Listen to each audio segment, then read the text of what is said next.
So a lot of people came into my DMs after my second video on expectations and owning up, and they were like, Ellis, yes, you talked about expectations, you talked about owning up, but the how part you were not really being clear with us, and we need to know the journey.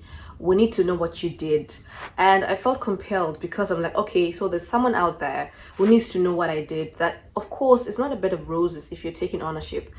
What I did might differ from what you're going to do to take ownership, but for me, I'm just going to take you through the whole thing, the raw thing that I did, the whole journey, and how it led to another and to another, and eventually I became independent and I made decisions for myself. So yes, but before that, I'm just going to try and introduce myself. My name is Ellice and this is the Earlies for Ellice channel, and here we talk about goals, inspiration and motivation. So please don't forget to subscribe, share and hit the notification button for someone else to know. And if you haven't watched my second video, go and watch it on expectations, and this one can be the detailed part, like a continuation, a detailed part. And yes, let's just dive into the video. So the first thought that came into my mind was, let's hustle. And I remember I started by selling soap. There was this place that people were going to take a box of 28 bars of soap for like $20. So I had to look for capital. I'm like, if I lose the $20, it won't be really that bad, and even if it fails, I'll still be fine. But my capital, it wasn't even mine as well. I had to ask for the capital, and that was also a bad mindset where I thought even if it doesn't work out, it's fine. Because in my mind I thought the business that I was doing was like a low business.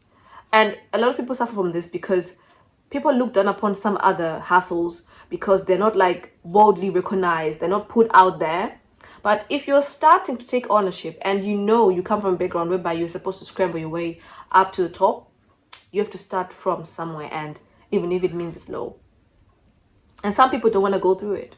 They don't want to go through being laughed at, being looked down upon, being rejected or something like that. But you have to start from somewhere. And why am I saying this? 99% of people will not even care when you're doing it. I thought people cared, but they didn't care. It's like people who you think care, but they don't really care. So at the end of the day, I had to learn my lesson, like, okay, I'm just going to do the hard things in life. So yes, the first business didn't work out, and I was lazy, I was procrastinating, and I wasn't going to the target market to go where people are actually wanting the soap more. So it ended up not going well, and you know what, I just had to just leave it. But I learned my lesson on that part, because even my family told me, some of the people told me that you cannot do that. If you want to sell something, you have to go somewhere and find the customers.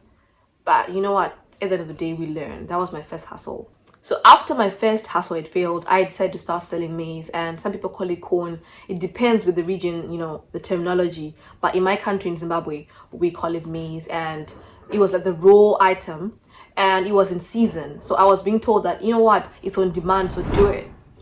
And I had to push myself to start doing it because I didn't see myself doing it.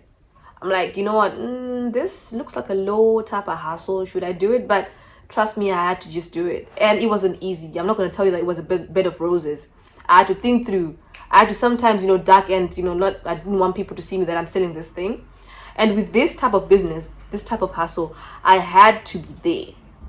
I had to find a platform where people are walking by so that they can see and buy. So I found a platform on the gate, and I had to portion my items, and people had to come and buy. And to my surprise, that hustle made sense. I had to go like 3 times in a row, but it flopped when it went out of season, because remember, I told you before that it was during that season. So it went out of season, so I went out of business. But I had money.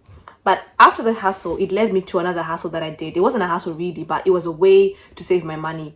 You know that item where people do rounds and everything. So I got involved in round with some of the people in the community. So we had to like give one person money, all our money, and if they have a business to do, they would do their businesses. So when it came to me, I just had to keep the money because I was stuck on what to do next. Like, what am I supposed to do? But in the midst of me doing that, COVID hit and we had to be indoors. I'm like, fine, that is good. I didn't want to die. So I'm like, I have to keep myself safe. So I was just home, and later on I looked for a job, and I became a sales assistant in a shop that sold gadgets. And I started working because at that time also I was really depressed and I'm anxious, and after COVID, you know how it was. I'm like, I need to get out of this place. I need to find somewhere to go and, you know, just think through and be occupied. So I found a job as a sales assistant, and you would meet different people during your selling, and you would be learning and everything. And later on, during that time, as I was being like 6 months down the line, I got an offer for a partnership as well, and to have a little company, and then I get like 40%. So in the midst of me doing the partnership, later on I became independent, and I went to find my own space, and I started to do my own stuff, selling my own things. It was like holistically mine now. And that is when I got the shock of my life, because I remember I made like 1.5 in sales a month, and my profit was like on 600, 500. I was shocked because I had never got to that stage in my life. But because you went through the process in life, you went through every step, every action, sometimes it prepares you for whatever it is that you have to do in the future.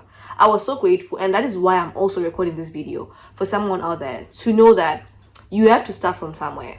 You just have to do it. You just have to tell yourself that opportunities will meet me where I am. That is what happened to me. And later on from that time, I told myself nothing is impossible as long as I put my mind in it. So one of the lessons that I learned when I was doing all these things was you have to be prepared for an opportunity. And sometimes preparation means going through the gruesome processes. You have to go through rejection, you have to go through failure, all your mistakes. You have to be self-conscious. You have to sit down and look into yourself. Like, okay, this is where I went wrong. This is what I'm supposed to adjust. And I also remember that in the midst of doing that, I had also a business of selling dried fish, you know, those small carpenter fish. Some people call them, we call it matemba in my country. That's the one that I started selling as well. And trust me, those type of businesses, type of hustles, people look down upon them, but there's profit in them. I remember I made like $40 profit, and I had like got the like half a sack for like $18. So you can imagine if you get $40 profit from something that you had to buy at a cost price of 18. That's a lot of money, but people can't see it, because if you can do it consistently over the years, that will accumulate to be something bigger. But people can't see it. People can't see it because they want to start selling cars. You know, that's impossible. You want to start by having a boutique, a big shop. That is impossible. You just have to start from somewhere. So yes, guys, that is the raw item, the journey of what I went through. And if you found this video very helpful, please subscribe, share, and hit the notification button. And do not forget to put your comments if you want to discuss about something. If you feel like I didn't explain something in detail, please do tell, and I can do this for you. Say yes, thank you, bye.